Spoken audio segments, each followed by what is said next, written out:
Determining whether a student is socially maladjusted or has an emotional disturbance is often difficult to diagnose, especially since the Individuals with Disabilities Education Act, IDEA, does not have a specific definition for a socially maladjusted student. The Colorado Department of Education defines socially maladjusted as a conduct problem the student chose not to conform to socially accepted rules and norms. Some similarities between a socially maladjusted student and an emotionally disturbed student include disruptive behaviors, academic difficulties, and social relationship difficulties. Differences would include a socially maladjusted student being aware of their behavior and choosing to be disruptive, while the emotionally disturbed student would not be aware of the implications of their behavior.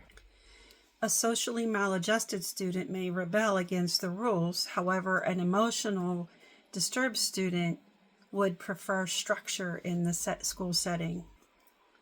An emotionally disturbed student is diagnosed based on a formal diagnosis with specific criteria, whereas a socially maladjusted student is only observed in the school setting. Evidence-based practices such as school-wide positive behavior and intervention strategies, SWPBIS, can help both socially maladjusted and emotionally disturbed students have fewer behavior issues and improve social, emotional, and academic outcomes.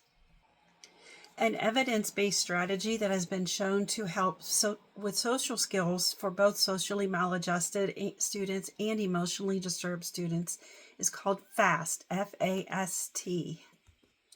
According to Vaughn and Boss, 2020, this interpersonal problem solving includes 4 steps. F, freeze and think. A, alternative ways to see the problem. S, solution evaluation, making sure everything is fair and safe. And T, try it. According to National Center for Education Statistics, NCES, an academic evidence-based strategy would be peer tutoring, such as peer-assisted learning, or PALS, P-A-L-S. Students are paired with another student, taking turns being the tutor. This is often used with reading to improve reading skills.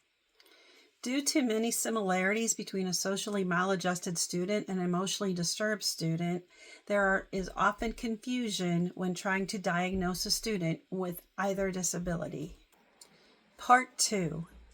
Where does he fit? According to understood.org, for a student to receive special education services, they need an IEP, Individual Education Plan, and to get an IEP, students need to meet one of the 13 criteria of 13 IDEA disability categories. Allen's diagnosis for speech and language, as well as OHI for seizures, qualify him under the special education umbrella.